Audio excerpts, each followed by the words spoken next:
Mentally quite normal, मतलब किसी psychiatrist को या किसी को दिखाया है उसको हम आपने? वैसा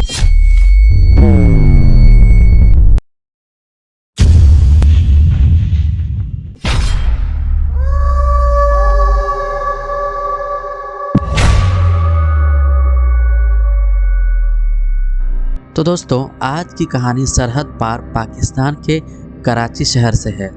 यह कहानी इतनी खौफनाक और हैरान करने वाली है कि इसे सुनने के बाद शायद आपके होश उड़ जाएंगे। आप यह सोचने पर मजबूर हो जाएंगे कि क्या कोई इंसान अपनी इच्छाओं को पूरा करने के लिए इस हद तक गिर सकता है। यह कहानी आपके दिल और दिमाग पर गहरी छाप छोड़ने वाली है। 31 अक्टूबर 2011 कराची के लियाकतबाद इलाके के एक पुराने और सुनसान कब्रिस्तान में अंधेरा गहरा होता हुआ जा रहा था।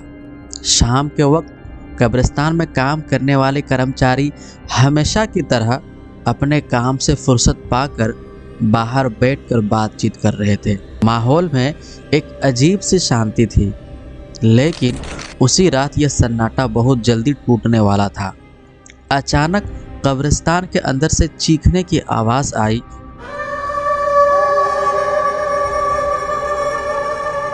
भागो भागो, यहाँ से भागो, कुछ बहुत बुरा है अंदर। एक आदमी जो कब्रिस्तान में काम करता था बदहवास दौड़ता हुआ बाहर आया। उसकी हालत बेहद खराब थी। उसके चेहरे पर डर और घबराहट साफ झलक रही थी। उसकी सांसें तेज चल रही थी और वह बार बार कांपते हुए कब्रिस्तान की ओर इशारा कर रहा था। अब लोगों ने पूछा, क्या हुआ? ये क्या हालत बना रखी है? कुछ बोल क्यों नहीं रहे हो?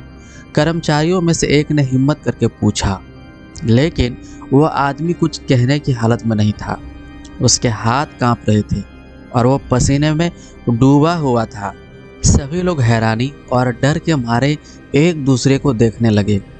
मुझे लगता है कि कुछ गड़बड़ है, हमें अंदर जाना चाहिए, एक कर्मचारी ने फुसफुसाते हुए कहा। पर अंदर इस वक्त ये कब्रिस्तान है भाई, और रात भी हो चुकी है, लेकिन हमें देखना तो पड़ेगा, अगर कुछ गलत हुआ तो। आखिरकार सभी ने हिम्मत जुटाई और अंदर जाने का फैसला किया। वे धीरे धीरे कब्रिस्तान के अंदर गए। वहाँ का माहौल और भी डरावना लग रहा था। हर कदम के साथ उनके दिल की धड़कनें तेज हो रही थी। अब आखिरकार वो आदमी उन्हें एक कब्र के पास ले गया। उसने कांपते हुए इशारा किया, वो देखो, वो देखो। सभी ने देखा कि कब्र का एक हिस्सा खुला हुआ था। ऊपर रखा पत्थर का स्लैब हटाया गया था और अंदर की मिट्टी बिखरी हुई थी। यह कब्र खुली कैसे? यहाँ तो किसी और ने दखल नहीं दिया था। क्या यह किसी जानवर का काम है या कुछ और? सबकी आंखों में डर साफ झलक रहा था। तभी एक कर्मचारी ने उस आदमी से गुस्से में पूछा, अब बता भी दो, तुमने क्या देखा? उस आदमी ने कांपते हुए कहा, मैं कब्र में मैंने उसे देखा, अंदर हो। और वो चुप हो गया। अब वहाँ के कर्मचारियों को यह मामला संदिग्ध लग रहा था, तो उन्होंने पुलिस को बुलाया। पुलिस ने आते ही उस आदमी को हिरासत में लिया और उससे पूछताछ शुरू की। पहले तो वो कुछ बोलने को तैयार नहीं हुआ, लेकिन जब पुलिस ने सख्ती से पेश आना शुरू किया तो उसने जो बताया वो किसी के भी होश उड़ा देने के लिए काफ़ी था। उस आदमी का नाम था मोहम्मद रियाज। उसने पुलिस को अपनी पूरी कहानी सुनाई। वो पाकिस्तान के पंजाब प्रांत की एक जगह सरगोदा का रहने वाला था। सरगोदा से कुछ साल पहले वो रोजी रोटी की तलाश में कराची पहुंचता है। उसके बाद इधर उधर घूमता है नौकरी की तलाश में। कभी कहीं छोटा मोटा काम कर लेता तो कभी कहीं मजदूरी का काम कर लेता था, पर कोई टिकाऊ नौकरी उसे मिल ही नहीं रही थी। उसके बाद वो कुछ दिन ऐसे ही गुजारता है। इस दौरान वजीरा नाम के एक शख्स से उसकी मुलाकात होती है। वजीरा वहीं लियाकतबाद के एक कब्रिस्तान में खुदाई का काम करता था। खुदाई और कब्र पर मिट्टी डालने का काम करता था। तो वजीरा से मिलने के बाद रियाज उसे अपनी परेशानियों के बारे में बताता है, तो वजीरा उसे अपने साथ कब्रिस्तान में ही काम दिलवा देता है। फिर रियाज उसी कब्रिस्तान में एक जगह टिक कर नौकरी करने लगता है। उसके बाद जैसे जैसे वक्त बीतता है तो धीरे धीरे उन दोनों में दोस्ती गहरी हो जाती है। फिर रियाज ने अपने बयान में पुलिस को बताया कि उसने कुछ दिनों के बाद कुछ अजीब सी चीज़ें देखी। उसने बताया, शाम के वक्त जब भी कोई ताज़ी लाश उस कब्रिस्तान में दफना दी जाती थी, उसके बाद वजीरा उस कब्र का एक तरफ का हिस्सा खोलता था और कुछ अजीब चीज़ें करता था। वो उस कब्र के अंदर जाता था और थोड़ी देर के बाद बाहर आता था और फिर कब्र को वापस वैसे ही बंद कर देता जैसा वो पहले था। पहले मैंने सोचा कि वो कोई धार्मिक रस्म निभा रहा होगा, रियाज ने कहा, लेकिन एक रात मैंने उसे रंगे हाथों पकड़ लिया। मैंने देखा कि वो एक कब्र के अंदर जा रहा था। रियाज ने उससे सवाल किया, तुम क्या कर रहे हो, यह सब क्यों कर रहे हो? और अब क्योंकि उन दोनों में काफ़ी गहरी दोस्ती हो गई थी तो वजीरा ने उसे सारी कहानी बयां की और फिर उसने उसे भी अपने साथ उस काम में शामिल कर लिया और फिर दोनों मिलकर वो काम करने लगे। उसके बाद अब दोनों की नज़र असर के वक्त जो नमाज होती है, यानी कि शाम के वक्त, दरअसल इस्लाम में 5 वक्त की नमाज़ पढ़ी जाती है और जो असर की नमाज़ होती है वो शाम को लगभग 3:30 बजे से 4:30 बजे के दरमियान होती है। हर जगह पे अलग अलग टाइम होता है, पाकिस्तान हो या हिंदुस्तान हो, सब जगह का अलग अलग टाइम टेबल है। तो शाम के वक्त जो नमाज़ होती है, पढ़ी जाती है, तो दोनों रोज़ असर की नमाज का इंतज़ार करते थे और उस टाइम जो भी लाश कब्रिस्तान में दफनाने के लिए आती थी, दोनों उस पर नज़र रखते थे। फिर दोनों उस लाश की पहचान करने की कोशिश करते थे कि यह लाश मर्द की है या किसी औरत या लड़की की है। पर लाश की पहचान करने के लिए उन्हें ज़्यादा मेहनत नहीं लगती थी, क्योंकि मुस्लिम रीति रिवाज के हिसाब से अगर वो किसी महिला की लाश है तो उस कब्र पर एक चादर डाली जाती है, यानी कि पता चल जाता था कि ये लाश किसी मर्द की है या फिर किसी महिला की है या फिर किसी लड़की की है, पता चल जाता है। और ये सारी चीज़ें होने के बाद उससे भी ज़्यादा ये इस बात का ख्याल रखते थे कि उस लाश को असर के वक्त यानी शाम को 4 बजे या 6 बजे के बीच दफनाया गया हो। सुबह या दोपहर में दफनाए गए मुर्दों पर ये बिल्कुल ध्यान भी नहीं देते थे। तो लाश को जब वहाँ लाया जाता था उसके बाद उसे कब्र में दफनाते थे, जिसमें 2 से 3 घंटे तक का वक्त लगता है और फिर सब लोग धीरे करके अपने अपने घर वापस चले जाते थे। फिर ये दोनों अपना काम शुरू करते थे। रियाज जब पुलिस को ये सारी बातें बता रहा था तो उस वक्त पुलिस ने रियाज से कहा कि तुम्हें शर्म नहीं आई, मरने के बाद भी इंसान को चैन से नहीं रहने दिया। पुलिस अधिकारी ने गुस्से से चिल्लाते हुए कहा। रियाज ने अपनी गंदी हंसी के साथ जवाब दिया, मरने वालों को कुछ फ़र्क ही नहीं पड़ता, लेकिन यह हमें संतुष्टि ज़रूर देता है। और आगे वो कहानी बताता है कि रियाज और वजीरा में से उनमें से एक उस कब्र के पास जाता और दूसरा उस कब्र के पैर वाले हिस्से की तरफ से उसे खोदना चालू करता और बस उतना ही खोदता कि उसमें एक आदमी आराम से घुस सके। उसके बाद उस कब्र पर पत्थर के स्लेब रखे होते थे ताकि मुर्दे के ऊपर वो मिट्टी ना गिरे जो ऊपर से डाली जाती है। तो उनमें से वो एक पत्थर के स्लेब को हटाता और उस कब्र के अंदर चला जाता। फिर उस औरत या लड़की के साथ, अब इसे क्या कहा जाए, ज़बरदस्ती या बलात्कार, क्योंकि ज़बरदस्ती तो उसके साथ होती है जो इसका विरोध करे, पर वो तो पहले से ही एक लाश थी जिसको कुछ पता ही नहीं कि उसके साथ क्या हो रहा है। तो मतलब कि वो उस लाश के ज़रिए अपनी हवस को शांत करता था, उस लाश का करता था। उसके बाद जब वो कुछ देर के बाद बाहर आता तो दूसरा उस कब्र में जाता और उस घिनौने काम को अंजाम देता। और ऐसा ही वो हर उस लाश के साथ करता जो शाम के वक्त दफनाई गई हो। और शाम का वक्त वो इसीलिए चुनते थे ताकि उन्हें एकदम ताज़ी लाश मिले।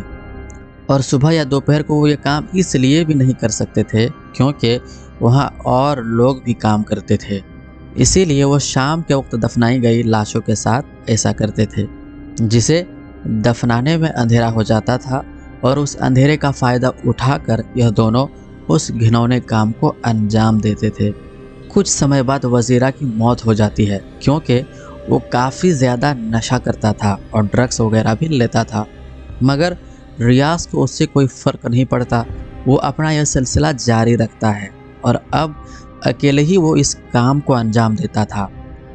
31 अक्टूबर 2011 की शाम असर के वक्त एक मुर्दा लड़की को दफनाया जाता है और उस लाश पर भी रियाज की नज़र थी। 2 से 3 घंटे के बाद जब सारे रिश्तेदार उस लाश को दफना कर और उसके लिए दुआएं पढ़कर वापस चले जाते हैं, तब रियाज उस कब्र के पास पहुंचता है और वैसे ही हमेशा की तरह उसे एक तरफ से खोलता है और उसका एक स्लेब हटाकर उसके अंदर चला जाता है। आगे उसने अपने बयान में पुलिस को बताया कि जब वो उस कब्र के अंदर गया, जब वो उस मुर्दा लाश को अपने हवस का शिकार बना रहा था, तो उस दौरान अचानक से उसकी नज़र उस लड़की के चेहरे पर पड़ती है। दरअसल उस लाश के ऊपर जो चादर डाली गई थी वो उसके चेहरे से हटी हुई थी और अक्सर ऐसा हो जाता है, लाश को कब्र में डालते वक्त कभी कहीं से कपड़ा हट जाता है क्योंकि उस कपड़े को ज़्यादा टाइट करके नहीं बांधा जाता ताकि उस लाश को तकलीफ़ ना हो। तो ऐसा कभी कभी हो जाता है। तो जब रियाज की नज़र उसके चेहरे पर पड़ती है तो उससे पहले उसके दांत दिखाई देते हैं, फिर उसके बाद उसकी नज़र उस लड़की की आंखों पर जाती है। उसकी आंखें चमक रही थी और एक तेज़ रोशनी आंखों से निकल रही थी। ऐसा उसने खुद अपने बयान में साफ साफ बताया है। अब जैसे ही वो ये चीज़ देखता है उसकी हवा ख़राब हो जाती है और उसे लगता है कि शायद यह लड़की अब दोबारा ज़िंदा हो गई है या फिर भूत बन गई है और अब वो बचने वाला नहीं है। वो इतना डर जाता है कि ना वो आव देखता है ना ताव देखता है और वो बदहवास वहाँ से चीखता हुआ चिल्लाते हुए भागता है और उन बाकी लोगों के पास पहुंचकर अपनी कहानी सुनाता है। उसके बाद उसे पुलिस के हवाले किया जाता है। उन बाकी कर्मचारियों के पास पहले भी कब्र से छेड़छाड़ की शिकायतें आती थी क्योंकि लाश को दफनाने के बाद उसके रिश्तेदार अगले कई दिनों तक उस कब्र पर आते थे, फातिहा दुरूद वगैरह किया करते थे और उस मरे हुए शख्स की शांति के लिए दुआएं पढ़ते थे। और जब उन्हें कब्र की मिट्टी को देखकर शक होता था कि जैसा हम इसे कल छोड़कर गए थे यह उससे अलग है, तो वो उस कब्रिस्तान के मुलाजिमों से इसकी शिकायत करते थे। पर उन्हें लगता था कि शायद किसी जानवर ने ऐसा किया होगा। पर जब रियाज उनके पास आया और उसने सारी कहानी बताई, तब उन्हें सारा माजरा समझ आया। उसने अपने बयान में कबूल किया कि उसने 48 महिलाओं के साथ कब्र में उतरकर गलत काम किया और उसने यह पिछले 1.5 से 2 सालों के अंदर किया। अब जब यह खबर मीडिया द्वारा पब्लिक में आती है तो पूरे पाकिस्तान में आग की तरह फैलती है और पूरे पाकिस्तान में कोहराम मच जाता है और सभी चाहते थे कि उस गुनहगार को मौत की सज़ा मिले। फिर पुलिस अपने साथ उसे कब्रिस्तान में ले गई और वह सब लोग भी वहां पहुंचे जिन्होंने पिछले 1.5 से 2 साल में कोई महिला लाश को वहां दफनाया था। और फिर उसकी निशानदेही पर उन कब्र की पहचान की गई जिसके साथ उसने यह घिनौना काम अंजाम दिया था। हर वो इंसान अपने कलेजे पर पत्थर रख कर बैठा था कि कहीं वो उस कब्र की तरफ इशारा ना कर दे जिसमें उनके अपने दफनाए गए हो। और सोचिए, जब वो उन कब्रों की पहचान करता होगा तो उन लोगों पर क्या बीतती होगी जब उन्हें पता चलता होगा कि इसमें उनका कोई अपना दफन है। इसके बाद जब यह मामला कोर्ट में पहुंचा तो हर 48 मामलों की सुनवाई अलग अलग करने का फैसला किया गया, जिनमें से 8 से 10 मामलों में रियाज को फांसी की सज़ा हो चुकी है। इंसान जीते जी बहुत सारे दुख, दर्द और गम सहता है, पर मरने के बाद भी उसे चैन ना मिले तो इंसान जाए तो कहाँ जाए। कहते हैं मरने के बाद इंसान का इस दुनिया से कोई नाता नहीं रहता, पर इसी दुनिया के कुछ लोग उसे मरने के बाद भी चैन से नहीं रहने देते। पर पता है हैरानी की बात क्या है? हैरानी की बात यह है कि रियाज आज भी जिंदा है और आज भी पाकिस्तान की जेल में सड़ रहा है। और आज भी हर एक पाकिस्तानी रियाज की फांसी का इंतज़ार कर रहा है, क्योंकि बाकी के मामले अभी भी कोर्ट में है और उनका फैसला आना बाकी है। पर उम्मीद है उसे जल्द ही फांसी होगी। तो दोस्तों, दुनिया में ये तो एक रियाज है, लेकिन कई सारे और भी लोग होंगे जिनका राज अभी पर्दे के पीछे है, पर्दे के बाहर नहीं आया। तो ये रही आज की इंसान को शर्मसार करने वाली कहानी। तो ऐसे ही रियल क्राइम स्टोरीज़ के लिए जो हमें काफ़ी कुछ सिखा जाती है, तो आप कंसिडर करें हमारे इस चैनल को सब्सक्राइब करना। तो मैं मिलता हूँ आपसे अगले वीडियो में, तब तक के लिए अपना और अपनों का ख्याल रखें।